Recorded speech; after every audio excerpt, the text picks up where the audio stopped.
Assalamualaikum warahmatullahi wabarakatuh. Hai adik-adik, selamat datang di video interaktif Prof Bob Smart Can Be Fun. Nah, kembali lagi di channel YouTube Prof Bob. Kali ini kita masih membahas tentang statistika. Statistika lagi, iya kita lanjutin ya. Kemarin pembahasannya sudah sampai yang rata-rata, penyajian data juga sudah. Kali ini kita bahas tentang apa ya? Oke, simak videonya sampai habis ya. Oke, kali ini kita akan membahas tentang median dan kuartil. Nah, apa itu Kak? Kalau median Kakak yakin kalian udah nggak asing lagi ya kan? Karena waktu SD ada beberapa memang yang sudah belajar. Median itu adalah nilai tengah ya, atau data atau nilai yang membagi data itu menjadi dua bagian. Itu namanya median. Paling gampangnya ingatnya median adalah nilai tengah gitu ya. Terus langkah-langkah dalam menentukan median dalam data tunggal itu seperti apa? Langkahnya adalah urutkan data. Jadi langkah pertama itu harus kita urutin dulu datanya. Ya, itu wajib dan harus dilakukan. Jadi kadang nih yang bikin anak-anak lupa nggak diurutin dulu datanya ya kan? Oke, jadi harus diurutkan dulu. Lalu mencoret data bagian depan dan belakang bergantian. Jadi coret depan, coret belakang, atau coret kanan, coret kiri gitu ya. Nah, seperti apa nanti kakak bakal contohin. Terus yang ketiga, jika data yang tengah itu sendirian, maka dia adalah mediannya. Nah, biasanya tipe-tipenya itu adalah kalau yang ini untuk datanya tuh ganjil deh, karena pasti yang tengahnya itu sendirian gitu ya, sendirian gak tuh jomblo dong. Nah, terus berikutnya adalah jika di tengah itu tersisa dua data itu berarti ada dua nilai, maka mediannya itu pakai rumusnya ini. Jadi data ke X ditambah dengan data X plus 1 dibagi 2. Jadi kalau yang tengah-tengahnya itu ada dua nilai, maka kita tambahin nilai dua nilai itu lalu dibagi bagi 2 gitu ya. Oke, nah yang berikutnya adalah kuartil. Kalau kuartil itu apa? Jadi kuartil itu sebenarnya masih ada kaitannya dengan median. Cuma kalau median tadi kan membagi data itu menjadi dua bagian. Kalau kuartil itu membagi data menjadi 4 bagian. Nih, menjadi 4 bagian sama besar ya. Nah, terus ada 3 macam di sini. Ada kuartil atas, lalu ada kuartil tengah. Kuartil tengah itu sama dengan median, lalu kuartil bawah. Nah, jadi ada 3 ya. Untuk mencari kuartil tengah itu mirip sekali dengan mencari median. Gitu, makanya saya bilang tadi kalau kuartil tengah itu artinya sama dengan median. Nah, kalau kuartil atas dan kuartil bawah itu caranya juga sama dengan median, yaitu pakai cara coret kanan coret kiri dengan data yang tersisa. Nah, gimana tuh Kak? Nanti Kakak contohin ya. Oke, berikutnya kalau misalkan nih datanya dalam bentuk tabel frekuensi, berarti gimana? Nih, kalau dalam tabel frekuensi, maka kakak punya rumusnya nih, kalian perhatikan benar-benar rumusnya ya.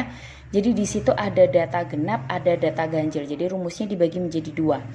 Lalu kalau dia data genap, maka rumusnya ini nih Dek. 1/4 N ditambah setengah itu untuk yang Q1 atau kuartil bawah. Kalau Q2 2/4 N ditambah setengah ya, atau kuartil 2 atau kuartil tengah atau median tadi.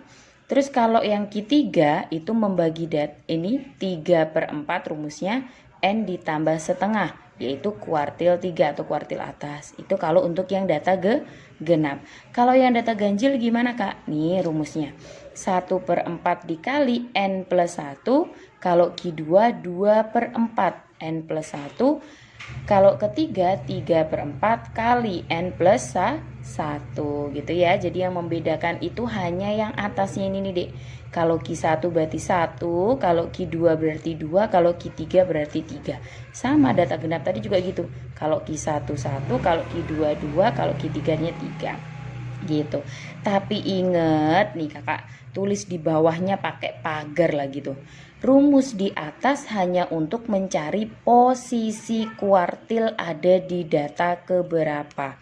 Jadi rumus ini tuh hanya digunakan untuk mencari letak kuartilnya itu ada di mana. gitu ya, bukan menentukan nilai dari kuartilnya. Ingat itu ya, dipahami benar-benar. Jadi rumusnya itu hanya untuk mencari letak kuartilnya aja. Contoh nih, misalkan dari rumus ini kita ketemu Q1-nya itu sama dengan 3. Berarti artinya bukan nilai dari kuartil bawahnya 3 ya, tapi kuartil 1 atau kuartil bawahnya itu berada di data ketiga. Jadi maksudnya gitu. Oke, nah Kak, kalau misalkan ketemunya koma 3,5.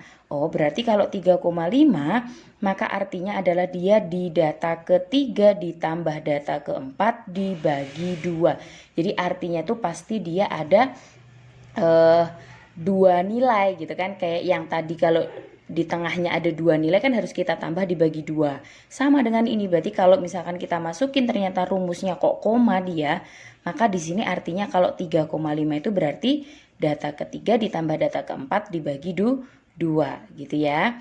Berarti kalau misalkan sini 7,5 Kak, ya berarti data ke-7 ditambah data ke-8 dibagi 2. Pokoknya datanya itu dari yang angka ini terus ditambah sama 1 dibagi 2. Bisa dipahami ya? Oke, ini adalah rumus-rumusnya. Selain itu, nih, selain rumus yang tadi, itu di kuartil ada juga rumus yang lain. Tapi bukan untuk mencari kuartilnya ya, maksudnya ini adalah yang sering ditanyakan juga di soal-soal kuartil, yaitu jangkauan interkuartil sama jangkauan semi interkuartil. Nah, itu apa ya? Kalau jangkauan interkuartil itu sama dengan hamparan atau rentang antar kuartil. Yaitu rumusnya sama kayak jangkauan yang pernah kita pelajari kemarin tuh, Dek. Adalah data terbesar dikurang data terkecil kan kalau jangkauan. Kalau ini artinya adalah Q3 dikurang Q1 atau kuartil atas dikurang kuartil bawah. Ya, jadi hamparan atau rentang itu Q3 dikurang Q1. Nah, kalau jangkauan semi kuartil atau simpangannya itu QD kan, maka dia adalah setengah dari hamparan ya, setengah dari Q3 dikurang Q1 gitu ya. Jadi ini adalah rumus-rumus tambahan yang biasanya juga sering ditanyakan di soal. Jadi kalian harus tahu kalau jangkauan interkuartil atau hamparan itu cukup Q3 dikurang Q1. Tapi kalau semi interkuartil atau simpangan QD itu setengah dari Q3 dikurang Q1. Oke deh, sekarang kita masuk ke contoh soal. Nah, contoh soal yang pertama, perhatikan data berikut. Nih ada data nilai. Dari data di atas tentukan nilai median kuartil atas, kuartil bawah, rentang antar kuartil, dan simpangan kuartil. Nah, yang ditanya keempat-empatnya nih malah ya. Oke, kita coba sekarang. Dari data itu, langkah pertama tadi apa yang harus dan wajib dilakukan? Mengurutkan data. Jadi data yang ada ini kita urutin dulu, Dek. Nih, kakak udah ngurutin. Ini udah kakak urutin sesuai data itu. Kalau biasanya kita cek, jadi setelah kita urutin tuh cek, dihitung datanya, bener gak sih gitu kan. Kita hitung nih, 1, 2, 3, 4, 5, 6, 7. 7 kali 2, 14, berarti ada 15 data. Kita cek, 1, 2, 3, 4, 5, 6, 7, sama ya, 14 tambah 1, 15. Jadi sekarang tinggal kita cari median. Jadi langkah pertamanya cari mediannya aja dulu. Nih, cari mediannya dulu berarti coret kanan, coret kiri. Nih, caranya gini, coret kanan, coret kiri. Coret lagi gitu kan. Tapi harus bergantian ya, nggak boleh coret dulu yang depan lalu yang ke belakang, nggak boleh. Pokoknya harus bergantian begini. Nah, coret kanan, coret kiri. Nah, sisa berapa? Sisa 1 data nih, Dek. Jadi kamu harus ngafalin. Tadi kalau nyoretnya nggak boleh ada yang kelewatan ya. Maksudnya harus diingat-ingat kalau depan dari belakang kan gitu. Berarti sisanya yang ini. Nah, ini disebut dengan Q2 atau median. Nah, sekarang dari sisa data ini kita bagi lagi. Nah, yang depan ini biar gampangnya kakak tulis lagi. 2, 4, 5, 5, 6, 6, 7 gitu ya. Yang ini gimana Kak? Nggak usah diikutin yang ini ya. Yang ini nggak usah. Karena kan sudah membagi 2 data di sini nih. Jadi yang tinggal sisa yang kanan sama kiri nih. Gitu. Yang ini juga kakak tulis lagi. 7, 7, 8, 8, 8, 9, 10. Nah, setelah itu kita coret lagi kanan kiri. Langkahnya sama dengan median. Nah, coret kanan, coret kiri, coret kanan, coret kiri. Nah, ternyata sisa yang tengah nih, yaitu 5. Ini sebagai ki 1. Yang ini juga gitu. Coret kanan, coret kiri, gitu kan? Berarti tinggal 8. Ini sebagai ki 3, gitu ya.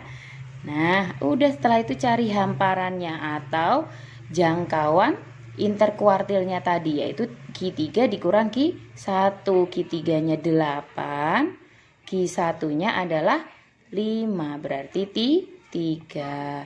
Kalau QD nya Kak, atau simpangannya, tinggal setengahnya, berarti setengah kali 3 atau 3/2 atau 1,5 gitu ya. Ini adalah contoh yang pertama. Nah, yang berikutnya adalah contoh yang kedua. Masih sama, datanya juga data tunggal begini nih. Nah, tapi dia lebih banyak nih, Dek. Nah, kakak udah ngurutin ya. Ini udah kakak urutin dari data yang terkecil sampai data yang terbesar. Nah, tinggal kita lakuin langkah yang sama. Berarti dicoret kanan, coret kiri dulu nih. Gitu ya, coret kanan, coret kiri, gitu kan. Coret kanan, coret kiri. Nih. Oke, lakukan secara bergantian ya.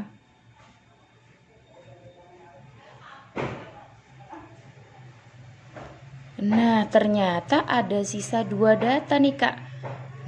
Nih ada 2 data, berarti harus kita apain dulu tadi? Ini sebagai Ki 2-nya ya, berarti kita tambah dulu. 119 ditambah 122 dibagi 2, yaitu berapa? 241 ya, 241 dibagi 2 yaitu 102,5. Itu sebagai Ki 2-nya. Sekarang Ki 1 juga gitu, langkah yang sama. Tapi kita mulainya dari sini nih, Dek. Kan tengah-tengahnya itu berada di sini ya. Ya kan? Dari tengahnya 2 data. Otomatis yang sebelah kiri ini kita harus ikutin lagi. Nah, yang ini nih harus kita ikutin lagi nih. Gitu ya, berarti biar gak usah nulis lagi, ini gini aja, coret kanan, coret kiri. Ini kakak centang aja karena udah dicoret gitu ya, coret ya, centang ya. Oke, centang, centang lagi, centang. Nah, ternyata sisa 2 data lagi nih yang tengah, gitu ya, sisa 2 data lagi. Berarti Ki 3-nya Ki 1 adalah 116 ditambah 116 bagi 2. Berapa? Karena angkanya sama nih, Dek. Kalau kalian tambahin lalu dibagi 2, hasilnya juga pasti 116. Gitu ya. Jadi kalau angkanya sama malah lebih gampang gitu. Nah, yang berikutnya ini juga sama nih. Kita centang-centang aja. Centang kanan, centang kiri. Langkah yang sama. Nah, ada 2 data juga nih ternyata. Nih, kakak tarik ke sini aja ya. Berarti Ki 3-nya adalah 126 ditambah 127 dibagi 2. Berapa tuh? 126 tambah 127 adalah 253 dibagi 2, yaitu 126,5 gitu ya. Nah, kalau sudah kita cari hanya adalah Ki 3 dikurang Ki 1, berarti 126,5 dikurang 116, yaitu hasilnya 10,5. Otomatis Ki D-nya adalah setengah dari 10,5 nih. Setengah dari 10,5 berapa? 5,25 gitu deh. Nah, ini untuk data tunggal yang bentuknya seperti ini ya. Nah, yang berikutnya adalah data kalau bentuknya dalam tabel frekuensi kayak gini nih, Dek. Nah, kalau dalam bentuk tabel frekuensi gimana? Oke. Untuk yang tabel frekuensi seperti ini, kita harus pakai bantuan yang namanya frekuensi kumulatif. Jadi ini nanti juga bakal kalian pelajari nanti kalau udah SMA. Ya, untuk apa sih Kak? Jadi kitab frekuensi kumulatif itu tujuannya untuk memudahkan kita, pertama mengetahui banyaknya data. Lalu yang kedua, bisa juga untuk menentukan ini letak datanya itu berada di mana, gitu ya. Makanya kita pakai frekuensi kumulatif. Kakak tulisnya di sini nih. Frekuensi kumulatif. Nah, frekuensi kumulatif itu caranya gimana? Jadi mulai dari data ke 0, ini misalkan data ke 0 sampai data ke 3, berarti sini 3 ditambah ya, 0 ditambah 3, 3. Lalu langkah yang sama ditambah 3 tambah 6, 9. Lalu ini ditambah lagi 9 ditambah 14 yaitu 23. Lalu ditambah 17, 40. Ditambah 8, 48. Lalu ditambah 2, 50. Nah, dari sini artinya adalah banyak datanya itu adalah 50. Ini nanti sebagai N-nya, Dek. Ya, sebagai banyaknya data. Lalu, maksud dari frekuensi kumulatif ini apa? Jadi maksudnya itu adalah data ke 0 sampai data ke 3 itu letaknya berada di sini. Nih ya, berarti yang berat badannya 32. Ini 0 sampai 3. Nah, setelah itu berarti 4 sampai 9 itu letaknya di sini nih. 4 sampai 9 gitu ya. Terus 9 berarti 10 sampai 23 itu letak datanya di sini. Kalau sudah berarti ini 24 sampai 40 datanya di sini. Berarti ini 41 sampai 48 datanya di sini. Nah, ini 49 sampai 50 datanya berarti berada di sini. Ini datanya ya. Nah, jadi maksudnya tuh seperti itu. Nanti memudahkan kita ketika mencari letak data. Nah, sekarang kita masuk nih ke rumusnya. Nah, ini tadi datanya ada 50, berarti genap atau ganjil? Genap ya.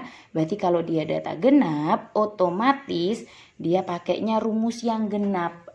Rumus genap tadi yang mana? Ayo, masih inget gak tuh tadi? Nih, kakak ingetin lagi. Data genap tuh berarti pakai data yang ini nih, Dek. Rumus yang ini ya. Oke, yuk kita coba sekarang kuartil 1 atau Q1.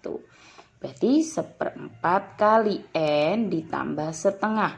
Maka 1/4 kali 50 ditambah setengah.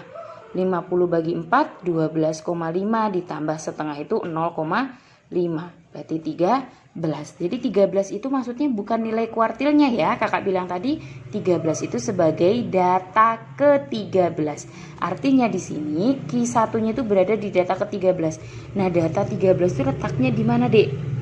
Kita lihat nih rentangnya tadi. Ini kan data ke-10 sampai data ke-23. Oh, 13 itu letaknya di sini nih. Ya kan? Berarti ada di 35. Maka artinya Q1-nya itu sama dengan 35. Bisa dipahami ya?